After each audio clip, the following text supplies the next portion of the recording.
welcome to the fourth of our conversations in our life story series. Today we are talking with City Councillor Natalie Harris, who is also a mental health advocate. I'm just going to read Natalie's bio because I don't want to forget any of her awards. Natalie Harris is a City of Barrie Ward 6 councillor and a member of the Canadian Women of Impact Gallery. She found her way into the world of politics after playing a role in the Royal Assent of Ontario's PTSD Bill 163, and Canada's PTS Bill, Bill C-211. She is a retired advanced care paramedic, for which she received the Ontario Paramedics Association Exemplary Service Award in 2018 and possesses a bachelor's degree in health science from Victoria University, for which she received the Outstanding Achievement Award in 2010.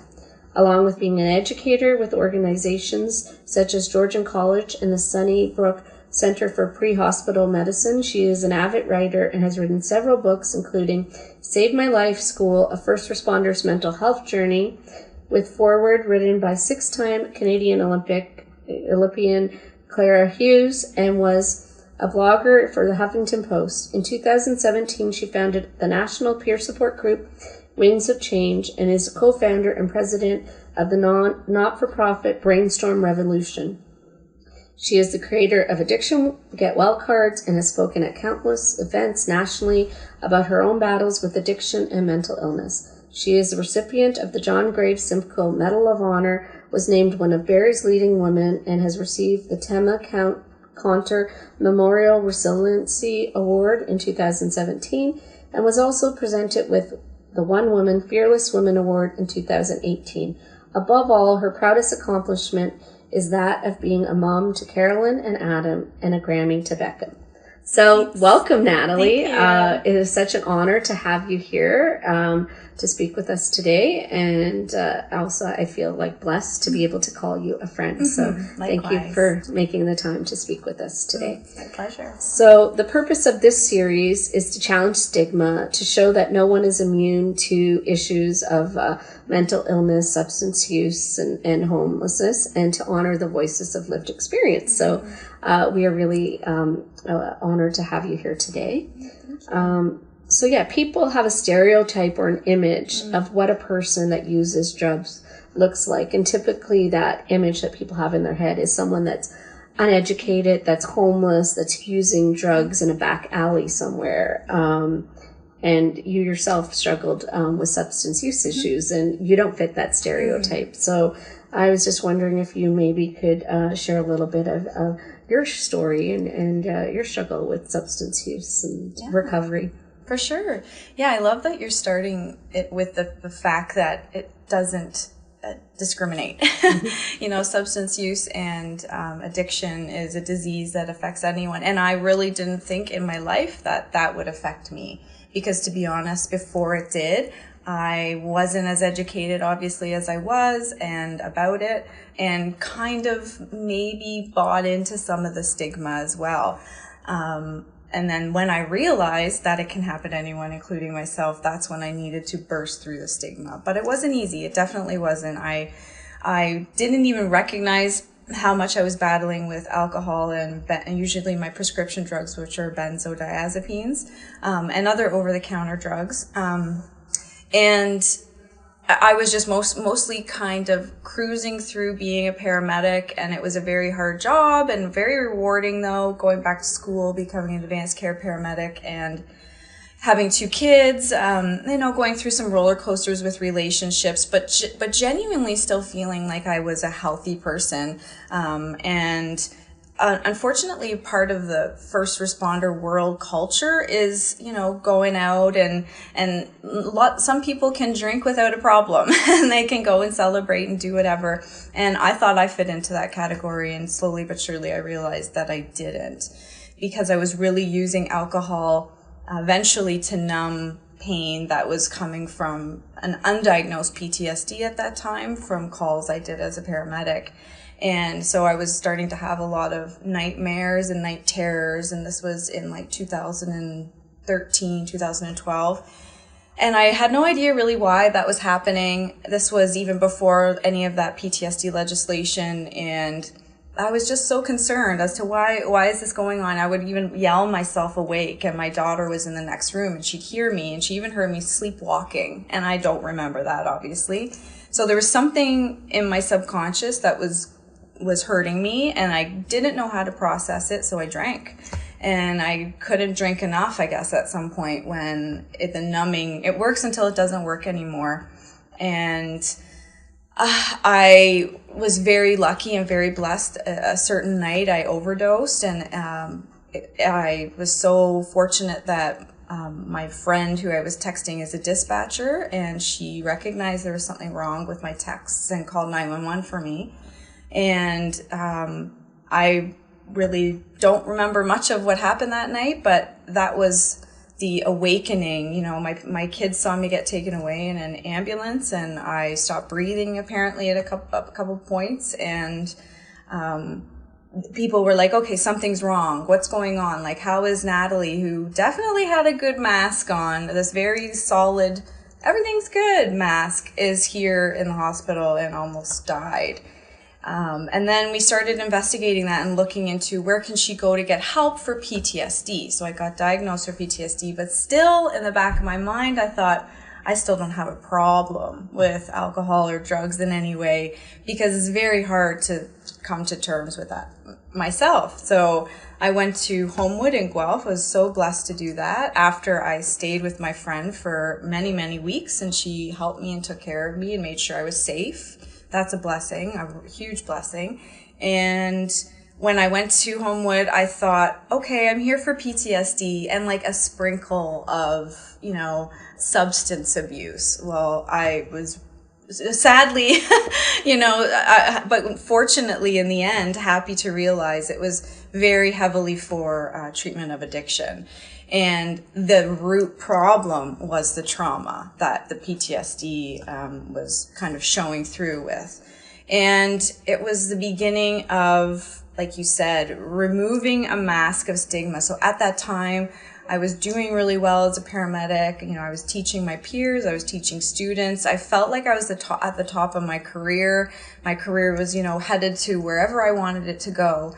And here I am off work in a treatment center, and I was just so embarrassed. I couldn't believe, like, no, like everybody's wrong, and I'll just cruise through these 8 weeks and then be done and go back to work and everything's good.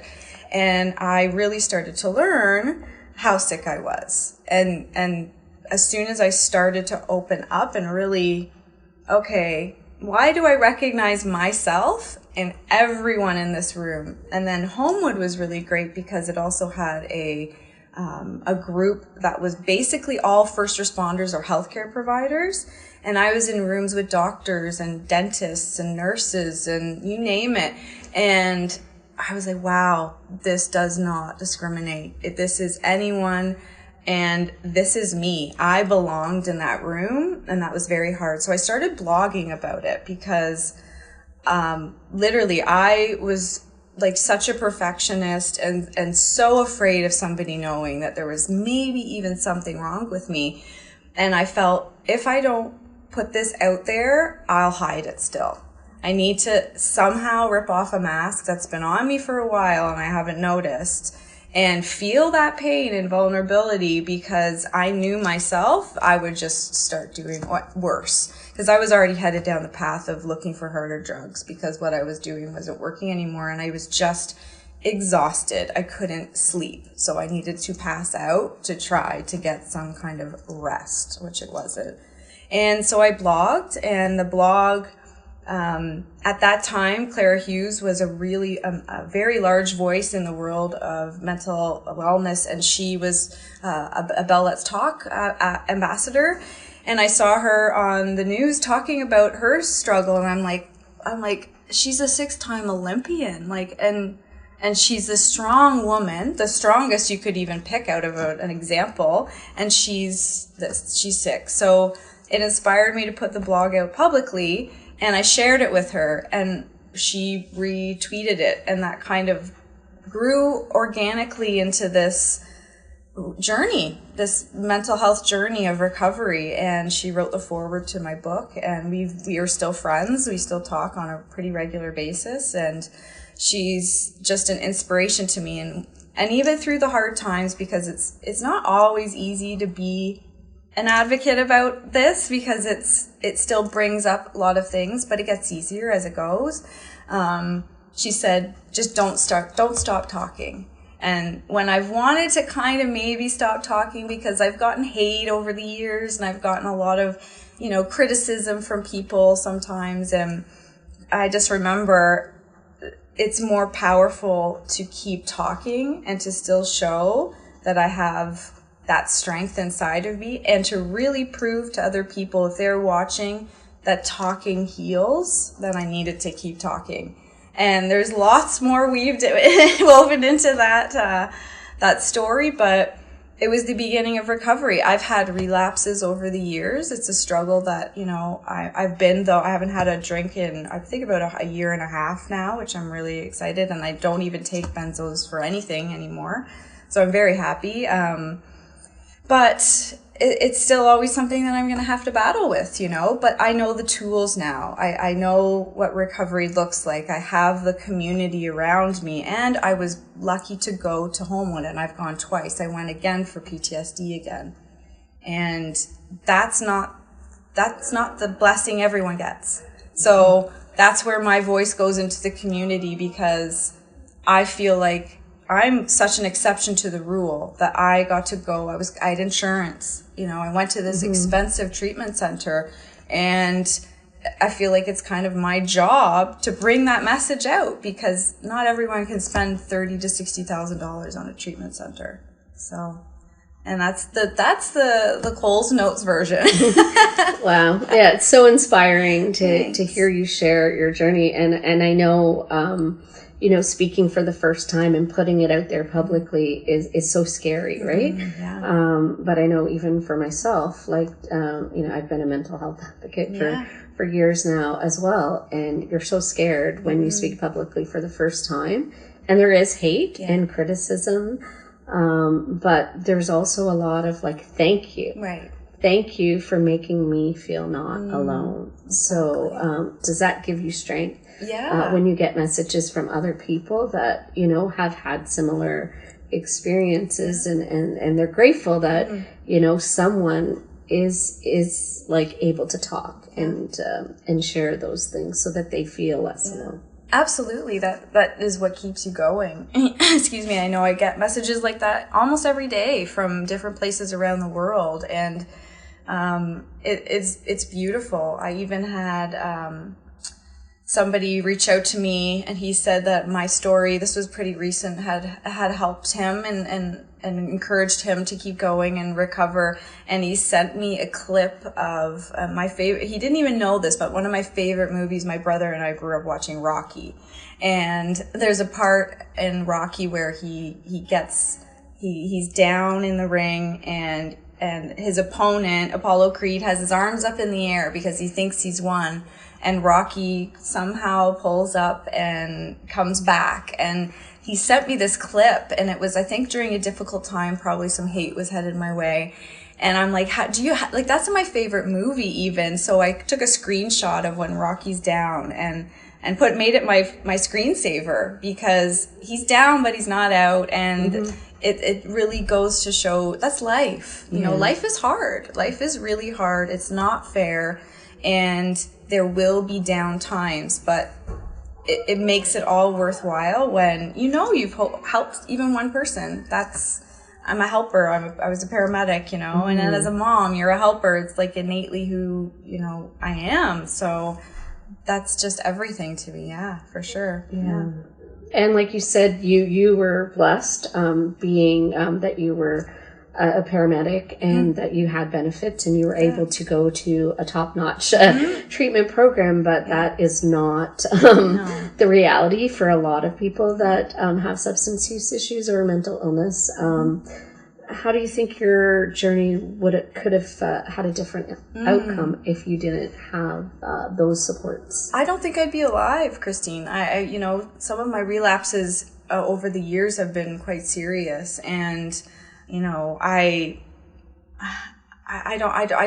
it was life-saving, life-changing, because it also put me on a new path into, well, where do I find some purpose? And the purpose came from advocating for legislation. I never thought I'd see myself in the world of politics. It really, like you and I have talked about before, sometimes things happen so organically. And if you really just follow that path and follow that road, it is bringing you to health and recovery. But I never take, like, I praise Homewood, and, you know, I just think they're amazing. I've gone back a couple times to do talks for them and to really share how important what they do is. So I see it as it's such a gift, and that's why I fight really hard to make that gift available to anyone. Because I really know it's not. And it's hard because we get messages all the time about, okay, this loved one's ready for treatment and this, and it's just like, it's very hard to get on a wait list. It's hard to be able to afford it. It's very rare to have the blessing I did to go. Yeah, you're definitely blessed. And like the wait lists are so long. Oh, yeah. And people like, you know, when they need when they're ready, when they need it, that's when they need to go. That's when the space needs to be available, not 6 months later, because 6 months later they might not be here. Absolutely. Or they're in a different place, right? Yeah. So when someone says, I'm ready to go, it really needs to be a place for them to go to at that point. And that's what we see on a daily basis with the people that, you know, that we work with, for sure. So for a lot of people that use substances and stuff like that, they're using substances to cope, right? With sometimes it's physical illnesses, sometimes it's mental illnesses, and often it's trauma, right? So I'm just maybe if you could talk about like how you started to use the drugs, like to cope with trauma, right? Like just that coping mechanism, right? Like because people have they've attached this moral thing to drug use, right? Like it's a moral failing, and they don't understand why people actually use. Yeah, it's you know, it blows me away that alcohol is just, the society has made it so acceptable, and it's really one of the most dangerous drugs. It's a drug, and you know, the government makes a lot of money off of selling it, so here we are. But I've seen just so many people have their lives ravaged by alcohol alone, even in my profession, because we are exposed to trauma as first responders every single day. And, you know, people will be like, well, you signed up for it. And I wrote about this in my book. You know, we sign up for helping people, but we don't sign up for nightmares. We don't sign up for having to struggle to go to bed. We don't sign up for, you know, all the things that come along with it. We sign up for meeting educational goals, helping our community. That's why first responders are first responders. And sadly, when I was a student, it was very limited knowledge of what you got taught. Of what is PTSD? I kind of knew, to be honest. When I was a paramedic, I heard PTSD was maybe something a patient would have. You know, you'll be treating people with PTSD, and that was kind of how I saw it. I heard, of course, PTSD was in first responders, but it really was still quite quiet then. But it can happen to anyone because the trauma is real. And as a student, I wasn't taught how to talk about the trauma. We were more so taught to pull up your socks, move on. It was more of a perceived, it's an unsaid weakness, I guess. But it's not a weakness, and that's the problem. It's strength that really is what makes a person talk, because it isn't easy to share your story and share what's internally you're battling with. It for some reason you can't just get through, and the reason that you're reaching for more alcohol or doubling up on your sleeping pills or doing whatever is because of something that you don't even know how to talk about yet. So that was really prevalent in the years that in 2012, you know, I did a really big call, and it was very traumatizing, and it caused what's called a moral injury, and I'd never even heard of that before. And what that is I somehow, as a person who loved humanity and wanted to help my community, saw a person harm two individuals consciously, albeit he had mental illness and definitely lots of other things that were going on that brought him to that place. But he became my patient, and I know I had to go to and testify at this call, for this call, and looking into his eyes and just really seeing this emptiness at first made me really hate the world. It literally changed my perception. Everything went dark. Everything was very, how did this happen? But that was the beginning of a journey of how to forgive as well. So I was really happy about that. But going back to why, you reach, it's not an overnight thing. So my progression from doing that call in 2014, I didn't go to treatment until the call was 2012. I didn't even go to treatment until 2014. So 2 years went by, and now I'm buying boxes of wine. And now I'm, probably showing up to work way too hungover than I should have been. And really barely clinging on to, and missing work and not being able to do 4 night shifts in a row because it was just too much. I was exhausted. Mm-hmm. So I'm like, okay, if I take extra Gravel, then I'll go to bed and I'll finally get asleep. I was just, or Benadryl or whatever. It was just like jelly beans. Like, it was affecting my body, but I still didn't want to tell anyone there was a problem. And it was an overdose, an accidental overdose that really, I couldn't hide anymore. But funny thing, actually, comes to mind. So this is the way, how the stigma works. And it comes with patient confidentiality as well. But the first time I overdosed, the person or the paramedics that picked me up actually covered me entirely when they rolled me into Emerge to protect my identity, which I respect and I understand why he did that. But I know that wouldn't have happened if I broke my leg. Nobody would have wrapped me up and covered my face if I was going in because my sugars were low. Like, it was profound in the sense now looking back as it was kind of a bit of hiding some shame, probably. Like, this is one of ours and here she is and we're going to take care of her. But does she want everyone to know that this is why she's here? So I think he did that out of care and compassion and privacy. But I still always wondered, I don't think that would have happened if I came in with a heart attack, I wouldn't have been bundled up. So it takes a long time to really be able to realize how any kind of drug, including alcohol, has just trampled your life. It became my normal. It became my normal. And then I was hiding wine. Then people started getting, okay, maybe you're drinking a little bit too much, or you draw a line in the sand, and I'll be like, okay, as long as I make it to work, I'm good. And then I'd start missing work. And then you push the line a little farther. Well, as long as I get through blah, blah, blah, as long as I still take my son to swimming lessons. And then I was making excuses to not go to swimming lessons because it meant I wasn't at home able to drink enough wine to hopefully get sleep at night. It affected my whole life, and it's just little tiny pieces that get you there. So it can happen to anyone. And I sadly see it, all the time. And that's what, going to 12-step meetings or going to Al-Anon meetings is about learning not only how to help yourself, but to help others. Because one of the biggest things when you're wrapped and involved in addiction is the person in it sometimes can't see they're really in it. So that's hard. And alcohol is the sneaky one because it's so accepted by society. It's almost like something's wrong with you if you don't use alcohol, right? Oh, exactly. If I say, no, I don't drink, they're like, they right away think, well, okay, it's because she has a problem with drinking, which I do, but it should be okay for anyone just to say, I just don't drink, and that's okay. But it's still, that'll be a long ways away for anything like that changing, unfortunately. And I think it's interesting what you were talking about, the stigma between mental illness and physical illness, right? It's huge. Yes. And,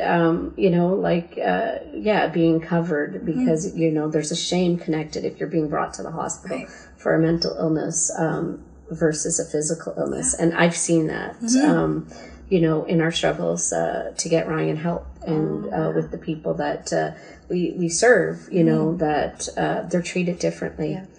People that go to the hospital with mental illness are not given the same respect. Right. They're not given the same care or treatment as people that are coming in for physical illness. It's like we've separated the two. The brain is the most important organ in our body. Right. We need to just call it health instead Amen. of making a separation between mental health and physical health.